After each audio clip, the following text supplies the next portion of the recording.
There comes a time in the life of every survivor of narcissistic abuse when they feel they're done. Not just feel, when they know I have to expose a narcissist. When they look the narcissist in the eye and say, I know who you are.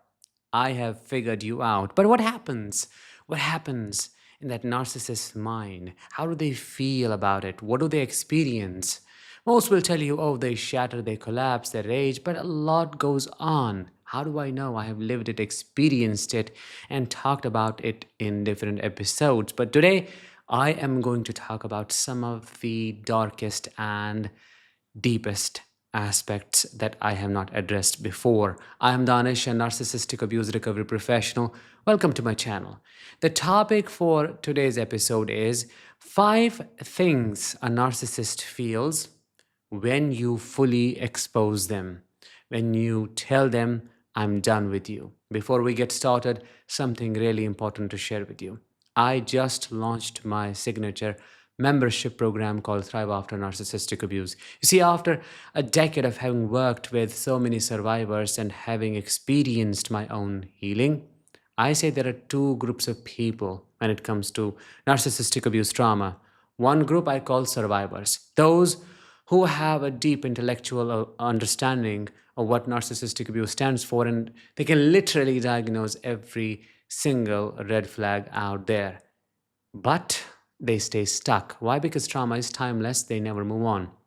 The other group is thrivers, those people who create a predictable path of thriving for themselves by knowing where they are at currently, what do they need, and how to move forward. They do not get stuck in getting re traumatized every single day. Which one do you want to be? Of course, a thriver.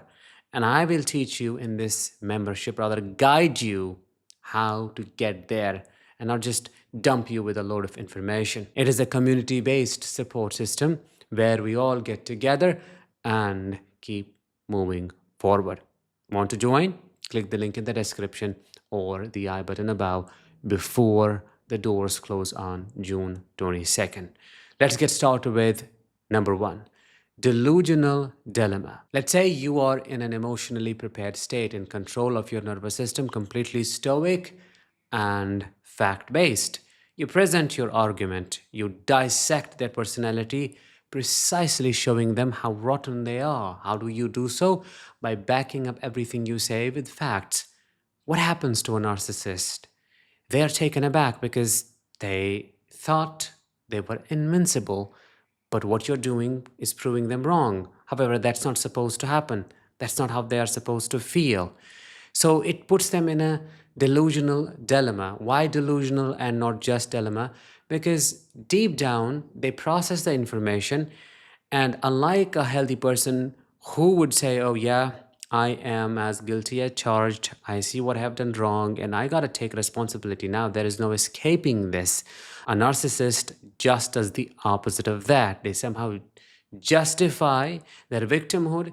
They justify that they cannot be wrong ever, that it must be your problem or the problem with the numbers, that you must have gotten them wrong somehow. You must have used AI, fabricated facts, just to create a narrative. That's how psychotic they become when confronted with information. They will take some time and get back to you with nothing but extreme animalistic rage, which we will talk about in a minute. So they won't sit with it, they won't reflect, they won't go, oh, yeah, but that I just said that, I did that, but many people are saying the same thing about me. All of them cannot be wrong. It's just overburdening amount of evidence, irrefutable. Yeah, I'm busted, I'm exposed, I'm done here. They won't do that. They'll just say, somehow, you are my enemy. Your point is to destroy me, to defame me, and that's what this is all about. Go what you have to do, but I'm never going to ever accept that you are the victim, actual victim here, and I want to steal away the spotlight. I want to be an eternal victim, even though I am the one who has caused so much pain to so many people. Moving to number 2, animalistic rage. Think of a wounded beast. You know how dangerous it becomes, right? That's exactly what happens to a narcissist because they thought their shield was impenetrable. Nothing could ever touch them. But your facts have pierced that shield and hit them in the flesh. They are feeling the pain, but pain does not mellow them down. It does not bring out their vulnerability. It makes them more fierce than ever, dangerous to deal with. What do? Out of that uncontrollable rage, they try to assassinate your character. They will counter accuse you of things that you may have never said or done. They run massive revenge campaigns. They raise an army against you. They turn it into a bloody war instead of sitting with the information because the expectation was you're going to play the role that I assigned you and you're never going to see through my mask. How dare you pull off my mask? Now I feel bare. I feel vulnerable and totally emotionally naked. Where do I go with all this rottenness, all the shame that is oozing out of every corner of my body? So instead of feeling and recognizing the shame because of what they have done, they blame you for making it obvious, for bringing it to the surface. Number three, extreme fear of public exposure. You know how much image matters to a narcissist. Repetition is everything for them. Instead of consoling you, instead of saying, yes, I created a mess, I shouldn't have said that, I shouldn't have done that, I shouldn't have cheated on you with multiple people, I should not have lived a double life, I will do everything in my capacity to fix the situation, I'll show up every single day and do the right thing. They don't say any of that.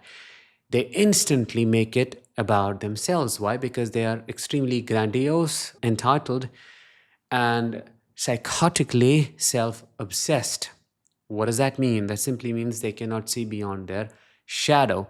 They do not want to understand that your pain matters. Almost instantly, they will try to do the damage control. They won't want you to go out with that information. If you have the power to do, tell other people, especially if they have a reputation to maintain. Let's say, expose that information to press and let them talk about it, let the gossip go around. No, they will try to extinguish the fire. Some of them unwillingly fawn by pretending to be nice again. Love bombing is the go to coping mechanism. And those who are on the grandiose end of the narcissistic spectrum, what do? They'll somehow convince you that you are the crazy one. They will twist information. Whatever you say will be used against you. For example, you will talk about, oh, I've been nothing but loyal to you. I've been nothing but kind, compassionate, forgiving all along. I have wanted this relationship to work. Instead of just feeling ashamed how they have failed you, they'll say, but a loving, kind, compassionate partner would never want this to happen, would they? So how dare you? Why did you?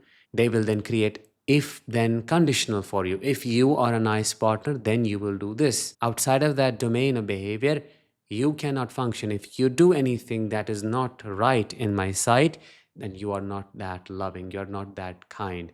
You are lying to me. That is how they will create a moral obligation on you to behave in the right way, in the acceptable way. Reaction number four, a fear of abandonment masked as superiority. They will become the superior person in the relationship because you know how they do not want to be seen as the needy one, when the truth is they are more dependent on you than you are on them. They need you like you need oxygen, you need water, you need food. You are their food. So they have to have you around.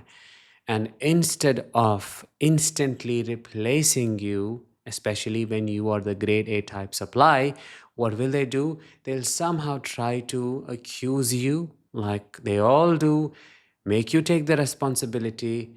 And if you do, then you will be given the job of fixing the situation. You messed it up. You destroyed our family. They will poison your children against you. They will tell them incorrect stories.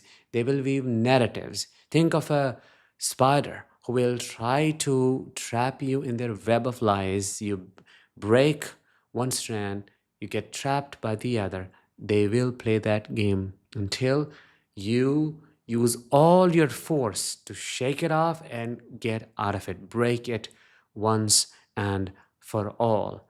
But that abandonment, the fear they have, they will suppress it as superiority. Oh, I don't care, you can leave, whatever, it's your decision. But then you'll see they'll drop hints where they will suggest that they want to work on it, especially if it is a grandiose narcissist. If you have that victim, vulnerable type of a narcissist who also has some borderline tendencies, that type will try to make up with you, try to keep you become and do everything you ever wanted them to be so that you do not leave them. Number 5, and the last one, a desperate need to severely punish you. Why? Because they are envious. They are demons. I have said it so many times. And the rage that comes out of that demonic self can be called demonic rage. It is popularly known as narcissistic rage, but I call it demonic rage because it has no limits, no ends, nothing whatsoever. It can be infinite and it can last as long as eternity. It's endless. That means they will fight you, they will try to tear you apart, they will try to bring you down, they will punish you using your children. They won't step back, especially if you have taken everything from them.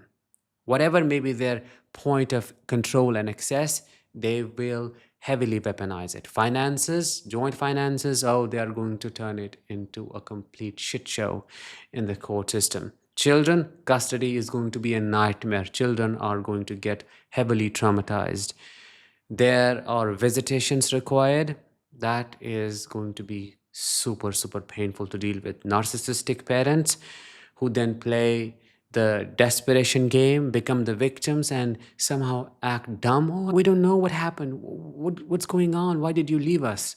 They will disproportionately blow off that pain just to guilt trip you one more time. The point is, they will bring you down to your knees because these people are vengeful, which is not to say that you should not leave and be terrified of them, but you should be fully prepared, not just have a plan B, but have a plan B, C, D, E, F, and G together. They can attack in any form, in any direction, and go for the jugular. So you have to protect yourself fiercely, take time as much as you need and as much as you want to get out safely and cut ties with that narcissist properly. So these were the 5 reactions you get to see when you expose a narcissist. Which one of them have you personally experienced? Let me know in the comments and do not forget to join my membership. With that, let's bring this episode to an end. I will talk to you in the next one. Until then, as always, let the healing begin and continue.